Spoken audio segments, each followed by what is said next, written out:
बात होगी महाराष्ट्र के हवाले से, जहां पर कि महाराष्ट्र चुनाव को लेकर तैयारियां और तेज हो चुकी हैं, क्योंकि विधानसभा चुनाव वहां होने हैं। सभी राजनीतिक दल चुनाव प्रचार में जुट चुके हैं।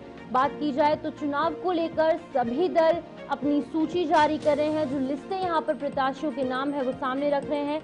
कांग्रेस ने कैंडिडेट्स की तीसरी सूची जारी कर दी है। लगातार कांग्रेस पार्टी इंडिया गठबंधन जो है वो काम करती नजर आ रही है और 16 कैंडिडेट्स के नामों का ऐलान यहां पर कांग्रेस पार्टी द्वारा किया जा रहा है। अंधेरी पश्चिम से सचिन का नाम सामने आया है।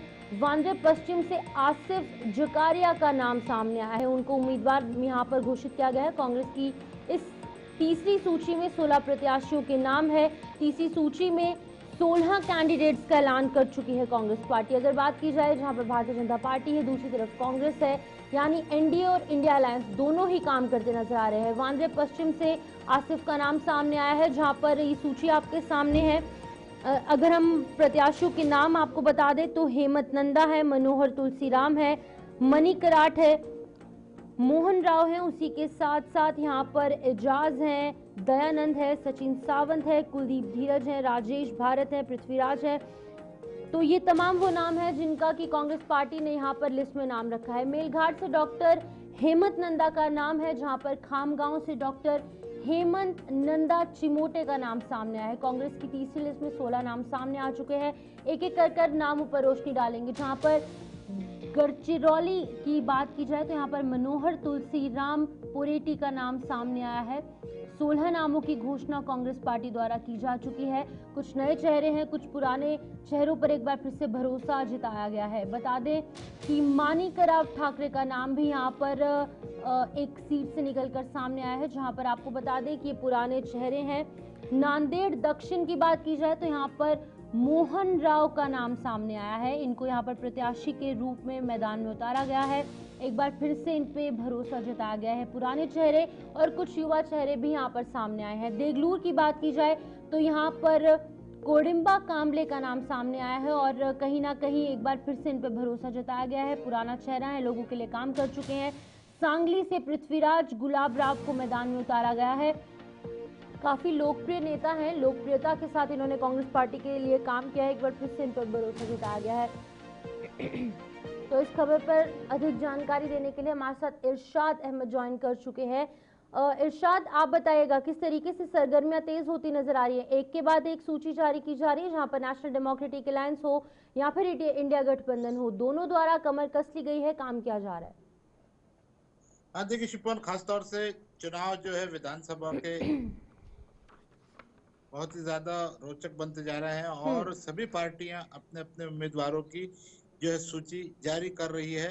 और कल कांग्रेस ने 16 मेंबरों की जो है उम्मीदवारों की सूची जारी की है, जिसमें पहली जो यादी थी, जो सूची थी 48 लोगों की थी, दूसरी 23 की थी और अब 16 की जारी हुई है। ऐसे 87 नाम सामने आ चुके हैं। और जो महागठबंधन विकास आघाड़ी है, जो महाविकास आघाड़ी, इनके और सबको तीन पार्टियां हैं, उसमें 88 नामों के सहमति जताई गई थी, जिसमें से 87 कांग्रेस ने जारी कर चुकी है। और हम देख रहे हैं खासतौर से पुराने और नए चेहरे इसमें उतारे गए हैं। और फिलहाल अभी जो है कांग्रेस 87 नाम लेकर जो उम्मीदवार है उनकी सूची जारी हो चुकी है। और वहीं समाजवादी पार्टी जो है वो अपने 5 उम्मीदवार मांग रही है। अगर उन्हें 5 उम्मीदवार नहीं देते हैं तो वो 25 उम्मीदवार अपने मैदान में उतारेंगे। ठीक है इरशाद, एक बात बहुत बहुत और शुक्रिया मजे तमाम की है जानकारी देने के लिए। इरशाद अहमद यहाँ पर महाराष्ट्र से अपडेट कर रहे थे, जहां पर महाराष्ट्र में सरगर्मियां तेज हो चुकी हैं, क्योंकि झारखंड और महाराष्ट्र में विधानसभा चुनाव होने हैं। अब बात झारखंड की भी होगी, जहां पर इंडिया गठबंधन में सीट शेयरिंग को लेकर एक बार फिर सवाल उठ रहे हैं। राजद यानी कि आरजेडी ने यहाँ पर कांग्रेस के प्रत्याशी के सामने अपना उम्मीदवार उतार दिया है। छतरपुर विधानसभा सीट से राजद ने दूसरी लिस्ट में अपना प्रत्याशी उतार दिया है। कांग्रेस के राधाकृष्ण किशोर के सामने राजद ने विजय कुमार राम को टिकट दिया है। यानी कि कुल मिलाकर अगर हम देखें तो एक बार फिर से सीट शेयरिंग फॉर्मूला को लेकर कई सवाल उठते नजर आ रहे हैं। इंडिया गठबंधन में सब ठीक है या फिर नहीं, ये सवाल अभी भी कहीं ना कहीं बरकरार है। बता दें कि सीपीआई की बात हो, जेएमएम की बात हो, यह तमाम चीज़ों को लेकर अगर बात की जाए, जहां पर अगर हम नेताओं की बात करें तो नेता साफ तौर से यही कह रहे हैं इंडिया गठबंधन के कि हमारे बीच में सब कुछ ठीक है, लेकिन स्थिति कुछ ठीक नहीं लग रही है। तमाम चीज़ों को लेकर यहाँ पर संशय बना हुआ है, कहीं ना कहीं कंफ्यूज सिचुएशन पूरे झारखंड में देखने को मिल रही है। हेमंत बिस्वा शर्मा ने साफ तौर से कहा कि भाजपा जो है वो कहीं ना कहीं वीक है, लेकिन इंडिया गठबंधन काफी ज्यादा स्ट्रांग है। उधर एनडीए गठबंधनों में बीजेपी में बागियों से मिलने के लिए हेमंत बिस्वा शर्मा पहुंच रहे हैं, यानी कि सभी जो राजनीतिक दल हैं उनके द्वारा प्रयास किया जा रहा है कि जो नेता हैं उनको वापस से उनके खेमे में एक बार फिर से जो है वो ज्वाइन करवाया जाए। तो हमारे साथ मनीष झा ज्वाइन कर चुके हैं झारखंड से। मनीष से स्थिति जानेंगे, क्या कुछ स्थिति है इंडिया गठबंधन की, और वहीं पे नेशनल डेमोक्रेटिक अलायंस यानी कि भाजपा किस तरीके से काम कर रही है। मनीष हमारे साथ ज्वाइन कर चुके हैं। मनीष बताइएगा, एक बार फिर से कहीं ना कहीं इंडिया ब्लॉक के अंदर संशय की स्थिति देखने को मिल रही है, कंफ्यूज सिचुएशन है, राजद कांग्रेस के खिलाफ अपना प्रत्याशी उतार रही है। जेएमएम के हवाले से भी अपडेट कीजिएगा, सीपीआई के हवाले से भी बताइएगा क्या कुछ स्थिति है इंडिया ब्लॉक की।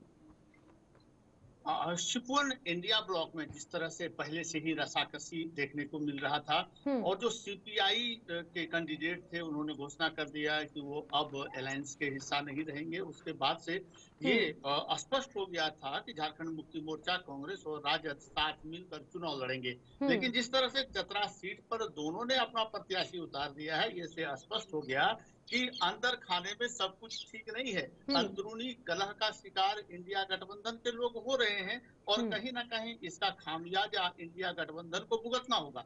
जिस तरह से कि लगातार जनता को, वोटर को मनाने का सिलसिला चल रहा है, अपने कार्यकर्ताओं को समझाने का सिलसिला चल रहा है, तो इसमें एनडीए कहीं ना कहीं सफल नजर आ रहा है। क्योंकि हेमंत बिस्वा शर्मा जो यहाँ के कार्यकारी अध्यक्ष बनाए गए हैं, वो अपने रूठे जो कार्यकर्ता हैं या जो उनके बागी हैं, उन्हें मनाने की जिम्मेवारी उन्हें दी गई है, वो मनाने निकल चुके हैं। तो कहीं ना कहीं दोनों ओर से जो परेशानी है वो बरकरार है। लेकिन इंडिया गठबंधन में जिस तरह से खुलकर सामने आ गए, एक सीट पर दोनों गठबंधन के दोनों जो घटक दल हैं अपने प्रत्याशी यदि उतार रहे हैं, तो इसका संदेश कहीं न कहीं जनता के बीच में गलत जाएगा। क्योंकि एक तरफ ये कह रहे हैं कि हम तीनों साथ हैं, साथ मिलकर लड़ेंगे। सीपीआई ने तो अपना रास्ता अलग कर लिया है। बावजूद इसके कुछ सीट पर अगर देखेंगे तो अंदर स्टैंडिंग देखने को मिलता है।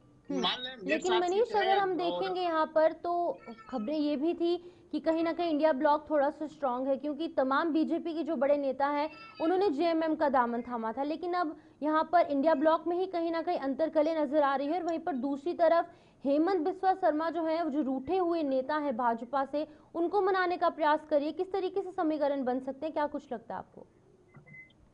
संगठनात्मक दृष्टि से यदि देखते हैं हम शिवपुर, तो एनडीए जो है वो मजबूत नजर आ रही है। क्योंकि उनके जो घटक दल हैं वो समझते हैं, और समझाने की जिम्मेवारी या क्या भूल हुई उसे सुधार करने की जिम्मेवारी एनडीए बड़ी तरीके से, अच्छी तरीके से निभाती है। तो अगर हम बात करें इंडिया गठबंधन की ओर से, तो यहाँ बोलते यानी कथनी और करनी में अंतर स्पष्ट होता है। ये लोग बोलते हैं कि हम एक हैं, एक होकर भाजपा को हराएंगे, परंतु अभी तक ये होता नहीं दिख रहा है। अंदर खाने से जो रिपोर्ट आ रही है या बाहर जो जनता के पास संदेश जा रहा है, इंडिया गठबंधन के लिए कहीं ये सही संदेश नहीं है।